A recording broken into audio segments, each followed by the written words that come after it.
Bencinya di sini harus diluruskan, bukan benci kepada personal orangnya, tapi yang dibenci adalah perbuatannya.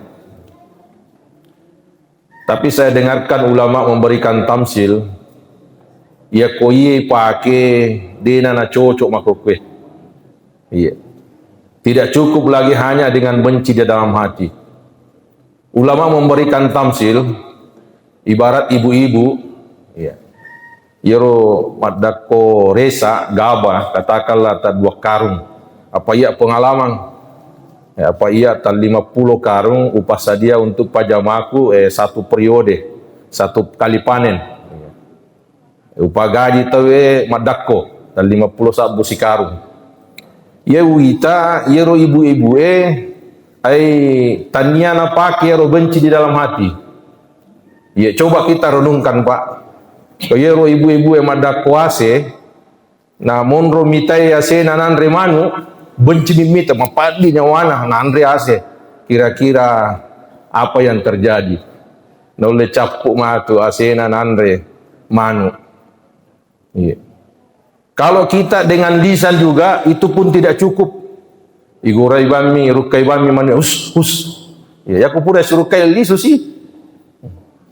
Ya kotak kala biasa ni matu iruk kaileng kadai namun romijet tudang na jani taming kalingai matu usus dena na lari aga palai pake harus dengan biadi, harus dengan gerakan seperti yang kita lakukan hari ini. Coba digare koi lalungi manue ya ko paralui irempaki ai dena tu nalisu, namo baca kapa deto na nalisu. Nah beginilah ibarat hari ini Bapak.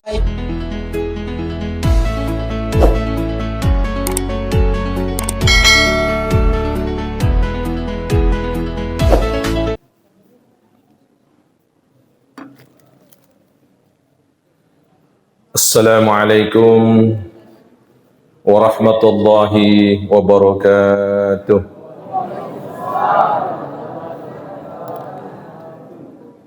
Innal hamdalillah nahmaduhu wa nusalli wa nusallim ala rasulihil karim amma ba'd. Faqad qala Allah ta'ala fil Qur'anil Karim ba'da a'udzu billahi minasy syaithanir rajim. Bismillahirrahmanirrahim.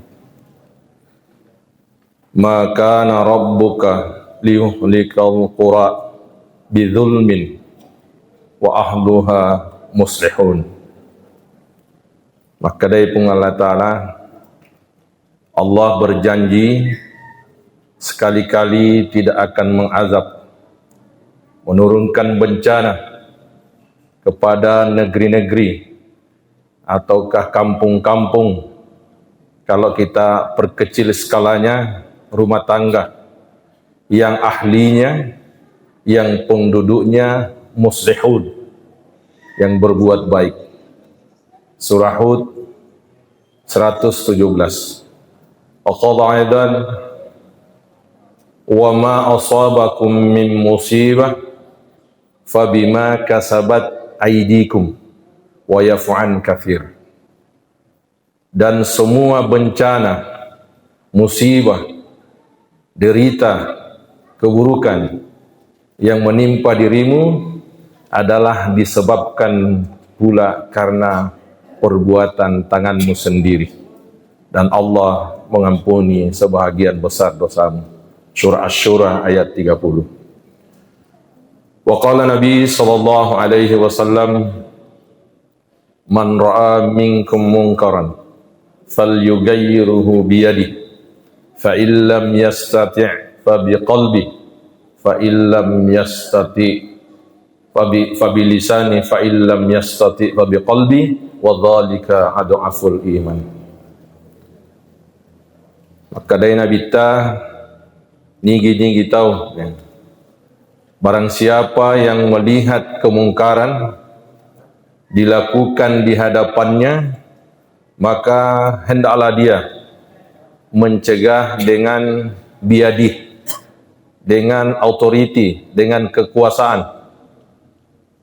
Jika tidak mampu atau tidak punya kekuasaan, maka pabilisani, dengan lisannya. Manakala dengan lisan juga tidak mampu, fabiqalbi, harus merasa benci di dalam hatinya. Wadzalika adhaful iman. Inilah iman yang paling lemah, paling di bawah. Hadis riwayat Bukhari Muslim. Hadis ini bisa kita jadikan barometer, ukuran keimanan kita masing-masing. Sejauh mana kita melihat kemungkaran yang dilakukan di hadapan kita. Apakah sudah ada rasa benci? Dan ini iman yang paling lemah. Bencinya di sini harus diluruskan. Bukan benci kepada personal orangnya, tapi yang dibenci adalah perbuatannya. Tapi saya dengarkan ulama memberikan tamsil, ya koye pake dena na cocok makokwe. Iya. Tidak cukup lagi hanya dengan benci di dalam hati. Ulama memberikan tamsil ibarat ibu-ibu, iya. Yero madako resa gabah katakanlah tak 2 karung. Apa iya pengalaman? Apa iya tak 50 karung upah sadia untuk pajamaku 1 periode, 1 kali panen. Upah gaji tawe madako tak 50 sabu si karung. Ye wita yero ibu-ibu ai tania na pake yero benci di dalam hati. Ye coba kita renungkan Pak. Yero ibu-ibu madako ase na monro mitai ase nanan remanu benci mimita mapadi nyawana nandre ase, kira-kira apa yang terjadi? Nole capuk matu asena nandre manu. Iya. Kalau kita dengan lisan juga itu pun tidak cukup. Igurai bami, rukai bami manu hus. Ya aku pura surukai lisu sih. Ya aku tak kala biasa ni matu irukai leng kadai namun romijet tudang. Nak jani taming kalingai matu usus dena na lari. Aga palai pake harus dengan biadi, harus dengan gerakan seperti yang kita lakukan hari ini.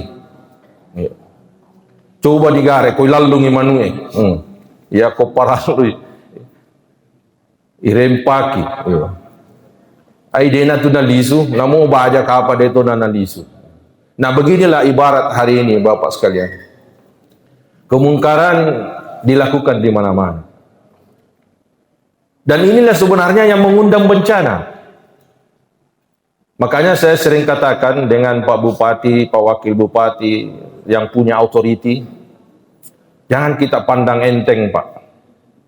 Jangan kita pandang remeh gerakan-gerakan safari sholat berjamaah ini. Karena inilah sebetulnya kalau kita pinjam istilah BMKG, inilah mitigasi langit. Penanggulangan bencana lewat jarum langit. Karena di dalam hadis dikatakan, ya Rabbuna Allah Ta'ala melolak dan inapanu pacalana.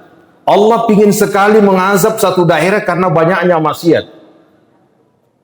Tapi karena masih ada 3 hal. Yang pertama, masih adanya orang yang memakmurkan masjid.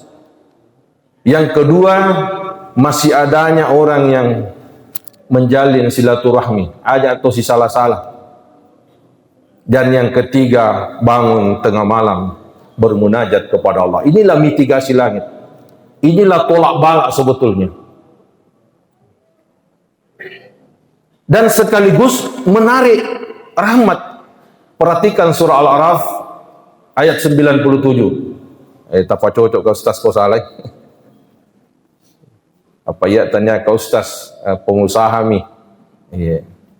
Tahu ni molli ke Ustaz. Tapi apapun profesi kita, kita harus dakwah. Apapun. Balighu anni walau ayat. Mapalattu kidamu silapa ada. Angka tahu dena ulai Pak Dr. Sulaiman Milla pengaruhi, tapi na ulai pengusaha. Coba saya kasih contoh. Ya rupa jamaah aku lah bisi ratu. Dia punya SDM-nya agak-agak rendah. biasa bawa Ustaz Abdul Somad, dek tonang kalingai, maka dakat ni kapal dek tonang kalingai, pajam aku. Tapi ko iya pak, 28 daku. Upodami, ya ko melok ki majama okko purus aku, mas sumpah japik. Ya ko melok majama pasti mas sumpah jan. Apa kaya dia mas sumpah jan, upecai. Memang syarat utama untuk merekrut pekerja, upodami memang manager site. Upodami memang kada yakwang kata melok majama podang. Yang diutamakan di sini salat. Makanya di pintu gerbang itu saya tulis besar-besar, utamakan salat dan keselamatan kerja. Apa dia ini boleh salam apa gode temas sumpah jang. Baik dunia maupun akhirat. Maka dari Nabi ta ya kuangka tahu dia nama sumpah jang ya. Kalau ada satu orang tidak salat dalam satu rumah tangga, maka itulah yang mengundang bencana, mendatangkan derita, susah 40 rumah ke depan, ke belakang, kanan dan kiri. Coba kita perhatikan Pak, berapa banyak orang tidak sholat hari ini. Jadi tidak mustahil kesusahan-kesusahan yang kita alami hari ini karena banyaknya orang tidak sholat. Mungkin ada yang berpikir, wah salah itu Ustaz. Kenapa di luar negeri sana, jangankan sholat, percaya saja adanya Tuhan, kenapa hidup mereka justru sejahtera, justru maju? Saya katakan jangan kita keliru Pak. Hukum Allah terhadap orang beriman dengan orang kafir itu beda. Kalau kafir itu ada namanya istidraj, ibisurungi nih. Jadi aku angka bali bolata. Dia nama sumpajang, nama kanja tai tapak kalinwana, yakinlah bahwa malaikat sementara mengangkatnya, napa busukan. Jangan kita terpengaruh, apalagi sampai tergiur, cemburu, mau seperti mereka. Justru kita kasihan kepada mereka Pak. Siapapun orangnya, setinggi apapun jabatannya, sekaya apapun dia, kalau dia tidak bawa agama dalam hidupnya, hidupnya itu cuma menunggu azab saja. Saya ulangi, siapapun orangnya, biar dia bupati, gubernur, presiden, raja, manakala dia tidak bawa agama dalam tiap sendi kehidupannya, hidupnya itu cuma menunggu azab saja, menunggu siksa saja. Begitu dia mati, pada dia rona baca nangis tasik. Alhaqumut takatsur. Bermegah-megah telah melalaikan mereka sehingga dia masuk ke dalam kubur. Jadi hadirin yang dimuliakan Allah Subhanahu wa taala, baik buruk kehidupan kita di dunia ini sangat ditentukan dengan amal perbuatan kita. Baik buruk itu murni, mutlak pilihan kita. Karena ada pilihan absolut, ada pilihan yang Allah berikan kebebasan kepada kita. Seperti iman dan kafir itu Allah berikan kebebasan kepada manusia untuk memilih mau beriman atau kafir. Perhatikan surah Al-Kahfi ayat 29. A'udzubillahi minasyaitonirrajim. Wa qulil haqqu mir rabbikum faman syaa'a falyu'min wa man syaa'a falyakfur. Inna a'tadna lidzalimina nar. Katakanlah, yakinilah bahwa kebenaran itu mutlak, absolut, datangnya dari Allah Subhanahu wa taala, yaitu Al-Qur'an, hadis. Jika kamu beriman, silakan. Tapi jika Allah tidak memaksa. Jadi umat Islam ini Pak tidak perlu diajari toleransi. Allah sudah mengajari dalam Al-Qur'an. Allah tidak memaksa Pak. Seandainya Allah pingin semuanya manusia itu beriman, maka tidak ada satu manusia yang kita dapati kafir di dunia.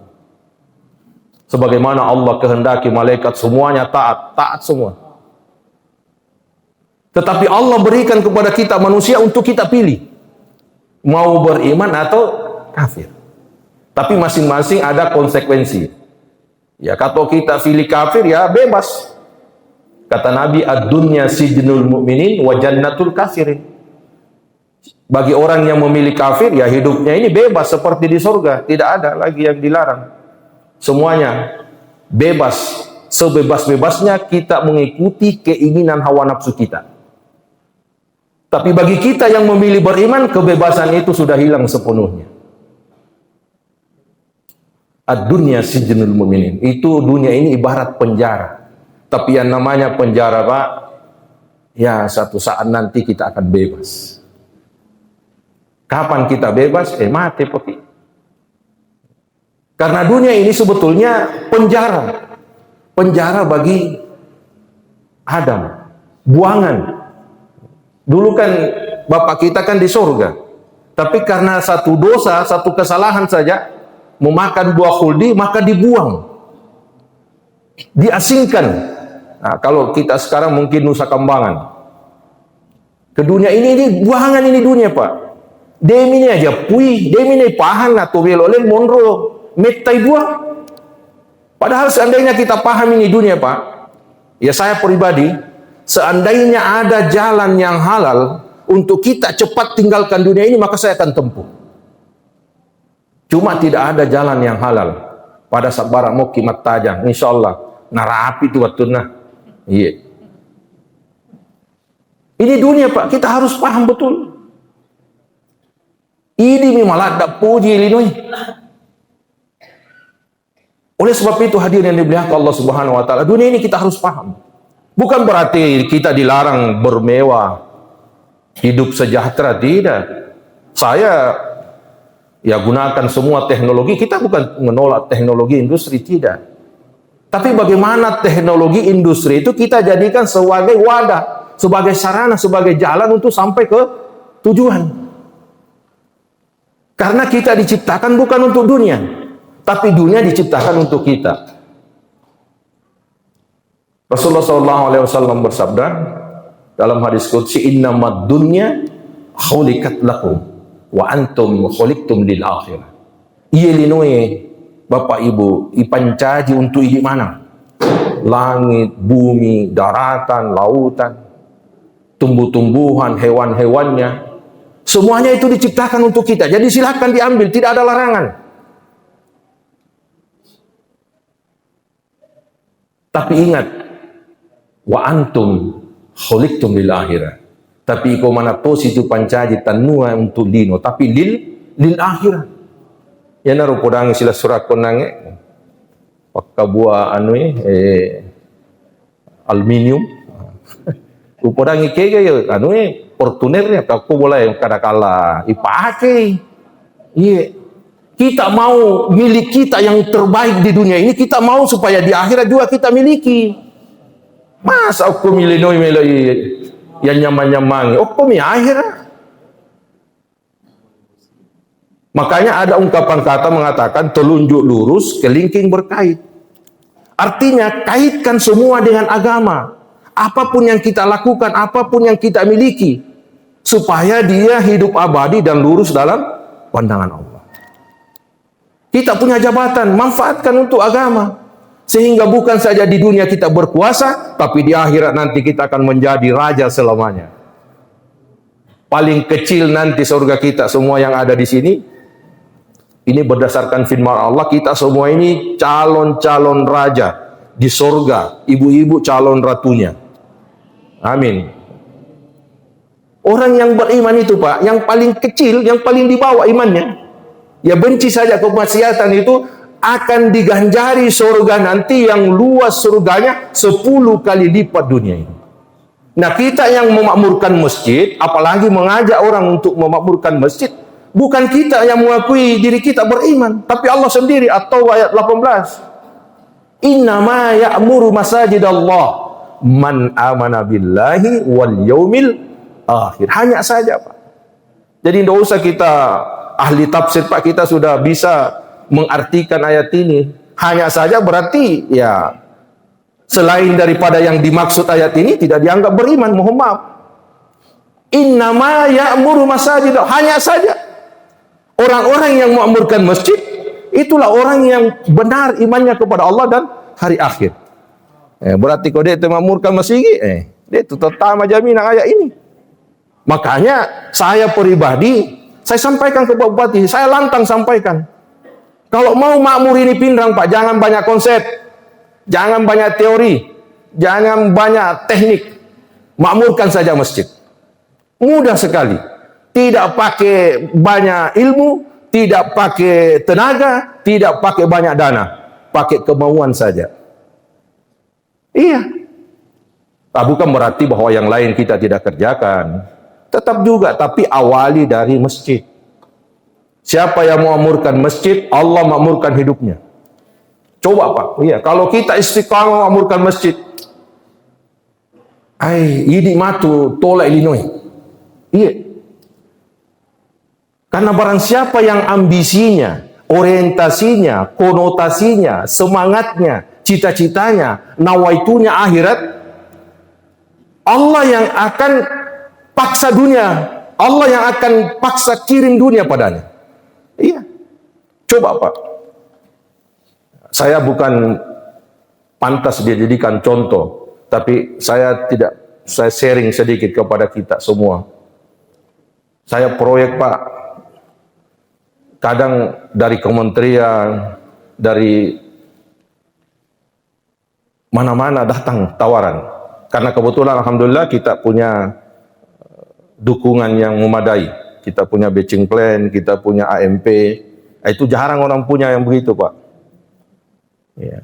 Jadi kalau untuk mendapatkan pekerjaan hari ini harus hak milik. Ya. Kalau tidak hak milik, harus nama kita dicantumkan di dalam perusahaan yang kita mau pakai untuk menangkan tender. Banyak yang datang mau supaya saya masuk di perusahaannya ataukah namanya masuk di perusahaan. Saya bilang saya sudah cukup seperti ini.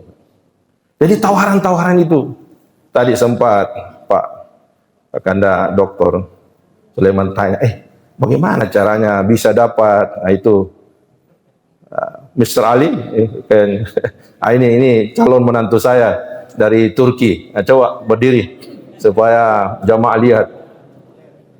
Ini, Masya Allah, Mr. Ali, ya, you see, ini orangnya, ya, ganteng seperti saya. Nah, ini bukan saya mau menunjuk-nunjuk, saya mau cerita, ya. Pak Dokter tadi tanya, kok carana, wading lolongan menantu boleh, Turki, Bahrain. Saya bilang itu karena agama Pak. Saya pernah dakwah itu di Turki selama 40 hari. Iya, saya bersama dengan Ustadz, ya itu pasti bahasa Arab. Boleh berdiri Pak, Ustadz Ahmad. Ya ini pimpinan pondok, insya Allah. Nah, saya sama-sama di Turki kemarin 40 hari dakwah. Kami itu khutbah Jumat pertama di Hagia Sophia karena lama tertutup, dibuka Erdogan. Kami ada di situ. Jumat perdana di Hagia Sophia. Ya, kita dakwanya tentu tidak seperti ini karena harus punya lisensi, kita di sudut-sudut, tapi banyak yang hadir Pak. Nah disitulah saya banyak teman di situ. Nah, bahkan sempat mohon maaf ibu-ibu, bukan mau ajari bapak-bapak ini, tidak. Bahkan saya ditawari Pak menikah di sana.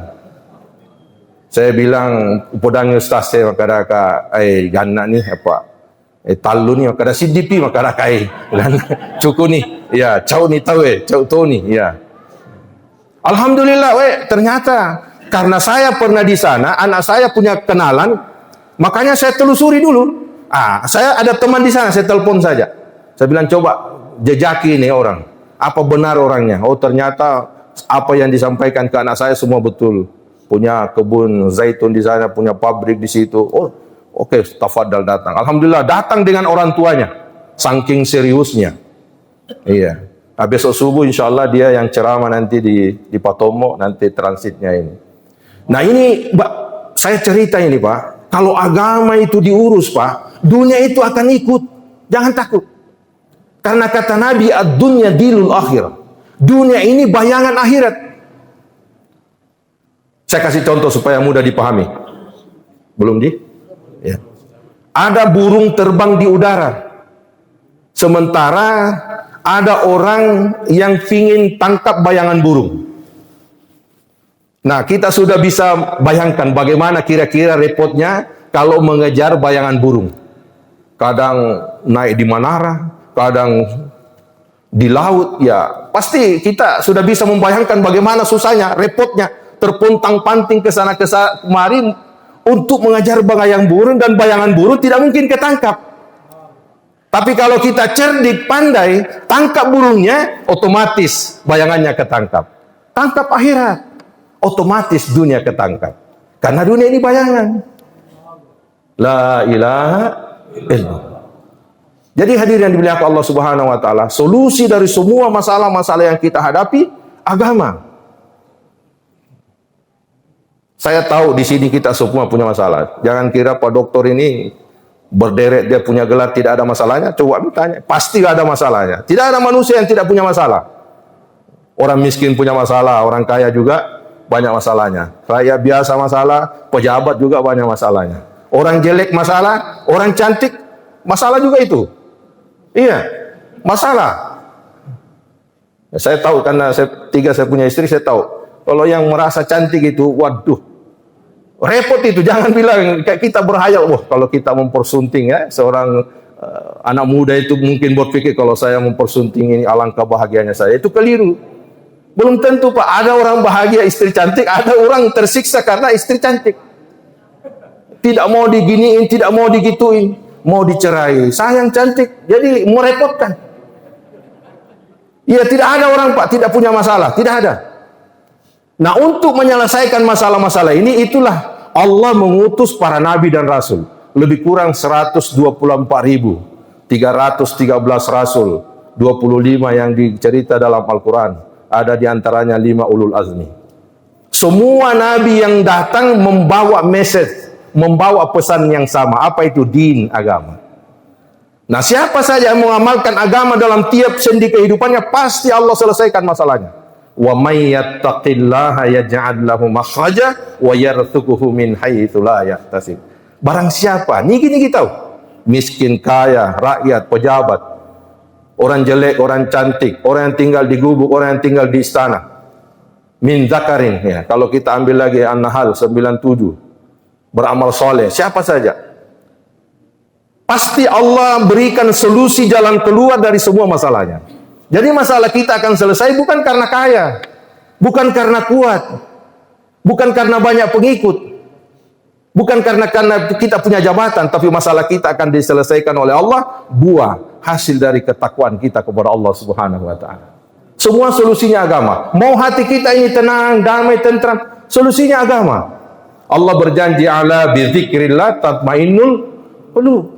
Hanya berarti tidak ada di tempat lain. Kalau mau hati ini tenang, senang, hanya zikir kepada Allah. Nah, zikir yang dimaksud di sini bukan sekedar subhanallah, alhamdulillah, wala ilaha. Itu bagian daripada kita ingat kepada Allah. Tapi zikir yang dimaksud ulama di sini adalah taat, takwa. Contohnya aqimus sholata li dzikri. Dirikan salat untuk ingat padaku. Jadi salat zikir, puasa zikir, senyum kepada sesama zikir, menyingkirkan diri di jalan zikir. Pokoknya semua ketaatan itu adalah zikir. Semakin taat seseorang, semakin tenang hatinya. Jadi semua solusinya Pak, agama, din. Kalau mau kehidupan yang baik itu tadi An-Nahl 97. Man amila salihan min dzakarin aw untha wa huwa mu'minun falanuhyiyannahu hayatan thayyibah wa lanajziyannahum ajrahum bi ahsani ma kanu ya'malun. Barang siapa saja. Jadi kalau mau selesai masalah Pak, ya takwa kepada Allah, perbaiki amal. Hari ini kalau kita mau selesai masalah, mau jadi kaya, orang kaya juga banyak masalahnya. Jadi tidak usah tunggu kaya dulu baru taat kepada Allah. Taat saja dalam keadaan apapun kondisi kita. Kalau kita taat kepada Allah apapun kondisi kita, pasti Allah datangkan kehidupan yang baik. Saya ambil contoh yang paling ekstrim. Nabi Ibrahim itu mendapat ujian, ditangkap oleh Raja Namrud, dibakar dalam api unggun selama 40 hari 40 malam. Nah, kebetulan kami sudah sampai di tempat cuma kemarin itu badai salju, jadi pesawat tidak bisa sampai ke sana, padahal kami pingin sekali. Nah, tapi karena sekarang mudah-mudahan ijab kabulnya tanggal 8 insya Allah, ya mungkin semakin mudah lah ke Turki. Di situ tempat pembakaran Nabi Ibrahim antara Turki dan Syria itu Sanliurfa namanya. Sanliurfa ya? Turki. Ya. Sanliurfa. Itu masih ada tiang ketapel di situ. Coba kita bayangkan, tentu kita semua sepakat bahwa api itu tempat yang susah. Iya. Bukan saja susah, panas, membakar, menghanguskan, membinasakan. Tapi Nabi Ibrahim karena takwa kepada Allah, baik amalnya di dalam api dibahagiakan oleh Allah. Nah, kalau di kita ada lagu apa itu? Gubuk Derita. Itu ibu-ibu tahu itu yang tahun 90-an ya. Gubuk derita. Artinya karena dia tinggal di gubuk menyebabkan dia menderita. Padahal bukan. Orang yang tinggal di gubuk tidak taat kepada Allah sehingga dia menderita. Masa orang tinggal di api senang dan tinggal di gubuk menderita? Menderitanya yang tinggal di gubuk itu karena tidak taat kepada Allah. Biarpun kita tinggal di istana, kalau tidak taat kepada Allah pasti gelisah. Pasti gelisah. Sebagaimana Namrud yang melemparkan Nabi Ibrahim ke dalam api, tinggal di istana, Pak. Susah. Susahnya itu bukan karena digulingkan dari kerajaannya, bukan karena dia ambil hartanya, bangkrut, tidak. Tetap dia menjadi raja, tetap dia menjadi penguasa, tetap dia kaya. Allah datangkan makhluk yang kita anggap lemah, nyamuk tempang lagi, tidak ada sayapnya sebelah. Jadi Allah sanggup membuat hambanya itu menderita walaupun tinggal di istana, dan Allah kuasa memberikan kesenangan hambanya walaupun tinggal dalam api. Jadi solusinya kita taat, karena semua musibah-musibah yang menimpa kita itu adalah karena perbuatan kita. Wa ma asabakum min musibah fabima kasabat aydikum wa yafu an katsir. Oleh sebab itu safari ini Pak, kita harus dukung Pak. Dan insya Allah saya akan kejar terus pemerintah bagaimana supaya digunakan kekuasaannya.